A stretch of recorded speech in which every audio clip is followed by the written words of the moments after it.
क्या EMRS mains की परीक्षा देने वाले सभी स्टूडेंट्स के साथ धोखा हुआ है, अन्याय हुआ है? क्या एग्जाम में पूछे गए प्रश्न एग्जाम पैटर्न के अकॉर्डिंग नहीं थे? क्या ईएमआरएस के इस पेपर का प्रभाव आने वाले केवीएस एनवीएस के टियर 2 एग्जाम्स पर पड़ेगा? ये तीनों ही सवालों के जवाब मैं आज के इस सेशन में लेकर आई हूँ। सो स्वागत है आप सभी का आपके अपने परिवार टीचर्स ज़रा 24/7 पर। मैं हूँ आपके अपनी निधि अरोरा और जैसे कि हम सब जानते हैं कि अभी थोड़ी देर पहले ईएमआरएस फेज 2 में मेंस के टीजीटी के सभी सब्जेक्ट्स पर परीक्षा समाप्त हुई है, जिसमें पाया यह गया कि एग्जाम पैटर्न में जैसे डिस्क्रिप्टिव और ऑब्जेक्टिव के क्वेश्चंस पूछे जाने थे वैसे सवाल तो पूछे ही नहीं गए हैं। एक तरफ स्टूडेंट्स यूपीएससी एस्पिरेंट बन के उनके एग्जाम पैटर्न को देख रहे हैं, लॉन्ग आंसर्स लिखने की कोशिश कर रहे हैं, आंसर राइटिंग को पॉलिश कर रहे हैं, एआई चेकर से चेक करवा रहे हैं, टीचर्स मैन्युअली चेक कर रहे हैं, पर होता क्या है मैं आपको इसका प्रूफ देती हूँ इस पेपर के थ्रू। ये हमारा टीजीटी सोशल साइंस का पेपर है, जिसमें देखो पहला सवाल, इसके दो पार्ट्स दिए हुए हैं। पहला पार्ट कुछ दिया हुआ है, दूसरा पार्ट है discuss any 3 types of farming practices in India.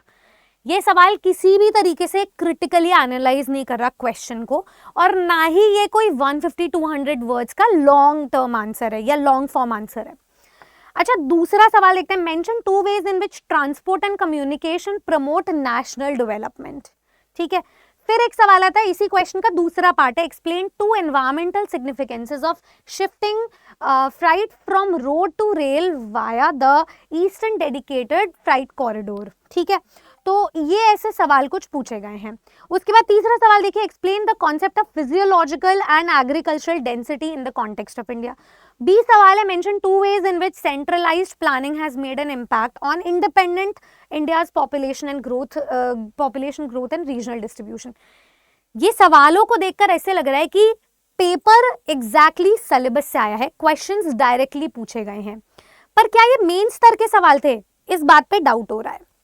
दूसरी चीज, पेपर इजी टू मॉडरेट कहा गया है स्टूडेंट्स के द्वारा, लेकिन ये क्वेश्चंस उस हिसाब से कहीं भी मैच नहीं कर रहे जिस हिसाब से स्टूडेंट्स ने तैयारी करी थी या जिस हिसाब से टीचर्स ने तैयारी करवाई थी डिस्क्रिप्टिव के लॉन्ग फॉर्म आंसर्स को लिखवाने की। क्या मार्जिन रखना है, क्या लेंथ होनी चाहिए, क्या के कौन कौन से पेन्स को यूज कर सकते हो, प्रेजेंटेशन क्या होगी, क्या क्या डायग्राम्स बना सकते हो, फ्लो चार्ट्स बना सकते हो, प्रेजेंटेशन कैसे इंप्रूव कर सकते हो, और कैसे आप लॉन्ग फॉर्म आंसर्स को शॉर्ट कर सकते हो, इतनी सारी नॉलेज को कम करना। ये ऐसे लग रहा है 10th क्लास की एनसीईआरटी बेस्ड सवाल पूछे गए हैं। ठीक है, तो ये हमारा ऐसा कुछ लेवल आया आपके पेपर का। मैंने एसएसटी का पेपर दिखाया, ये हमारा साइंस का पेपर है। इसका एक क्वेश्चन जैसे देख लो, which uses more energy, a 500 watt mixer grinder operated for 5 minutes और a 250 watt TV set operated for half an hour, show relevant calculations. मतलब बहुत ही शॉर्ट फॉर्म आंसर्स यहाँ पे पूछे गए हैं, और जैसे सबके आगे आंसर की मार्किंग भी लिखी गई है। 2 नंबर का सवाल है, 1 नंबर का सवाल है, एंड मैक्सिमम मैं आपको एक और पेपर दिखाती हूँ अंग्रेजी का, आपको पूरा प्रूफ मिल जाएगा। 12th क्वेश्चन है, इसके 4 पार्ट्स हैं, हर पार्ट 1-1 मार्क का है। ठीक है, in Julius Caesar who says et tu Brute and why. ठीक है, 1 लाइनर सवाल है। In Shakespeare's the Antony and Cleopatra who said the following lines and about whom, age can not wither her not custom stale. 1 liner answer. ऐसे ही मैं आपको एक बार grammar का सवाल दिखाती हूँ। ग्रामर में इन्होंने क्या डिफाइन किया हुआ है, एक क्वेश्चन है, 4 पार्ट्स हैं, इसमें से 3 पार्ट्स कनेक्टर के, एक पार्ट क्लॉज आइडेंटिफाई करने के। ये तो 1 लाइनर भी नहीं है, 1 वर्ड आंसर है, आपको बस एक कंजंक्शन फिल करना है, दैट्स इट। आपको टाइप ऑफ क्लॉज पहचानना है, 2 वर्ड का आंसर है, adjective clause, adverb clause, noun clause, that's it. तो ये 1 नंबर किस बात के दिए जा रहे हैं, ना ये एमसीक्यू फॉर्म है, ये 1 लाइनर सवाल है भी और नहीं भी है, क्योंकि कुछ सवालों को तो इन्होंने कुछ सब्जेक्ट्स में 2-2 मार्क करके पूछा है, पर कुछ सवालों को 1 लाइनर पूछा है। तो जिस हिसाब से तैयारी की गई थी उस हिसाब से तो पैटर्न आया ही नहीं है बिल्कुल। जिस हिसाब से 150-200 वर्ड सेट करने की एक एंटिसिपेशन थी मैक्सिमम टीचर्स की, उस हिसाब से सवाल नहीं आया। तो यहाँ पर स्टूडेंट्स के साथ अन्याय इस फॉर्मेट में होता है कि स्टूडेंट जिस एंटिसिपेशन से गए थे उस लेवल का पेपर नहीं आता है, जिस मेहनत से गए थे इस लेवल का पेपर नहीं आता है, जाहिर सी बात है कट ऑफ हाई जाएगी। तो कट ऑफ भी यहाँ पर अनप्रिडिक्टेबल हमें दिखाई दे रही है। अब एक स्टूडेंट है, इनका एक कॉमेंट आता है, ठीक है, ये टीजीटी और पीजीटी दोनों क्वालिफाइड है, इनका टियर 1 में, सोनाली।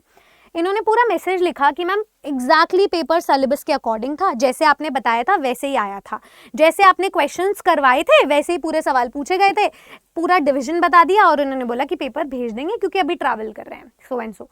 अब ये पेपर इनको ईजी टू मॉडरेट लगा, क्यों? क्योंकि अगर मैं अंग्रेजी सब्जेक्ट की बात करूं तो मैंने स्टूडेंट्स को पहले ही इन्फॉर्म कर दिया था कि ग्रामर में आप डिस्क्रिप्टिव पेपर से कुछ भी एक्सपेक्ट मत करना, क्योंकि ग्रामर में डेफिनेशन नहीं पूछेंगे वो कि नाउन क्या होते हैं, प्रोनाउन क्या होते हैं। ग्रामर आपको मिलेगा तो ऑब्जेक्टिव पेपर से मिलेगा। हालांकि इस पेपर में ग्रामर की वेटेज ज्यादा देखने को मिली है लिटरेचर से, पर क्वेश्चंस काफी one word one liner sort of थे। अब अगर आयोग को पेपर सेट करना ही था तो वो अंग्रेजी के सब्जेक्ट की मैं बात करती हूँ, वो ऐसे कर सकते थे कि ऑब्जेक्टिव पेपर पूरा ग्रामर का दे देते, डिस्क्रिप्टिव पेपर लिटरेचर का, तो क्रिटिकली एनालाइज करने में आसानी होती है एग्जामिनर को भी और पेपर चेक करने में भी अच्छा खासा टाइम जाता।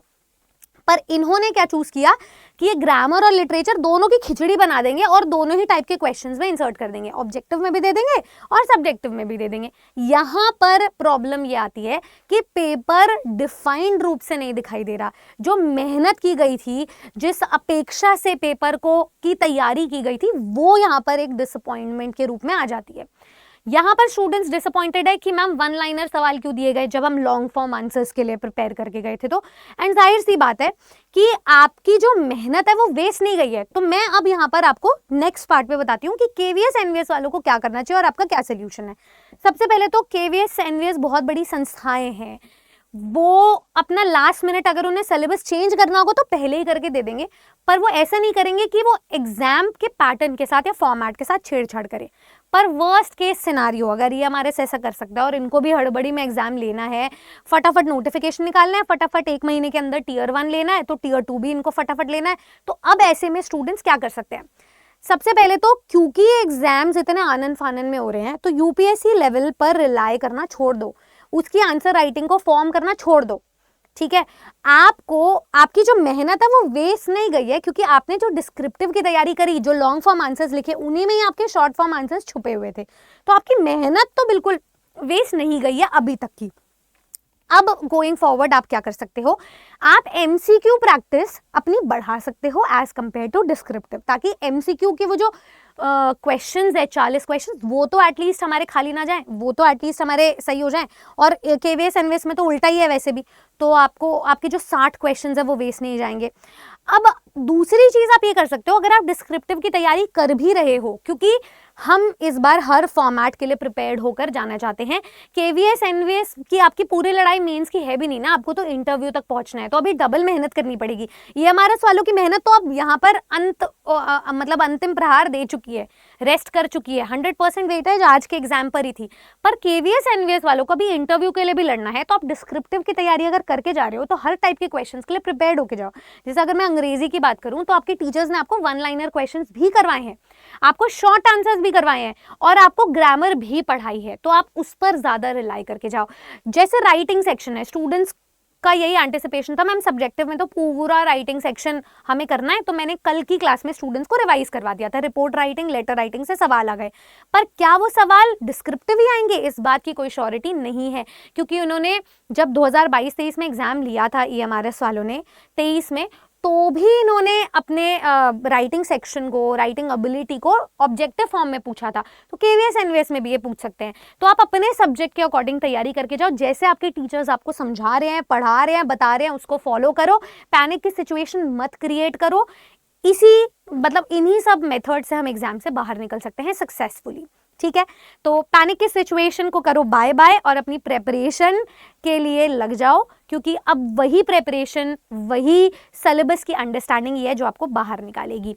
तो आने वाली जितनी भी क्लासेस और मैराथन्स होने वाली है उनको प्लीज सीरियसली लो, क्योंकि आपके जो टीचर्स बता रहे हैं वो डायरेक्शनलेसली नहीं बता रहे हैं। जो भी आपको बताया जा रहा है वो एक डायरेक्शन के साथ बताया जा रहा है। तो मैं मिलूंगी आपसे अपनी आने वाली क्लासेस और मैराथन्स के साथ। हाँ, जो भी स्टूडेंट अपने आंसर्स को और भी ज़्यादा फ्रेम करना चाहते हैं, वन लाइनर को, शॉर्ट आंसर्स को, वो हमारे इनबिल्ट एआई चेकर को यूज़ कर सकते हैं, एक्सप्लोर कर सकते हैं। उसके लिए आपके पास टीचिंग का महापाक या कोई टेस्ट प्राइम या कोई भी एक बैच होना चाहिए। तो आप हमारे AI चेकर सॉफ्टवेयर को यूज़ कर सकते हो, जो आपको रियल टाइम आपके आंसर्स को पॉलिश करके और चेक करके देगा। तो उसे एक्सप्लोर करने के लिए जो लिंक है वो आपको डिस्क्रिप्शन बॉक्स में प्रोवाइड कर दिया जाएगा। बाकी आपका क्या एक्सपीरियंस है EMRS के पेपर को लेके अपने सब्जेक्ट्स के अकॉर्डिंग, वो मुझे कॉमेंट सेक्शन में ज़रूर बताइएगा। शिफ्ट 2 वाले को wishing you all the very best. KVS NVS की तैयारी करने वालों को भी मेरी तरफ से बहुत बहुत बधाई एंड ऑल द बेस्ट। मुझे विश्वास है कि अगर आप लोग पैटर्न वाइज सिलेबस के अकॉर्डिंग स्टिक करोगे तो ज़रूर पेपर में आपको सफलता मिलेगी। ऐसे और वीडियोस के लिए सब्सक्राइब करें टीचर्स ज़रा 24/7 को। मैं मिलूंगी आपसे होपफुली एक अच्छी खबर शेयर करते हुए। Good luck.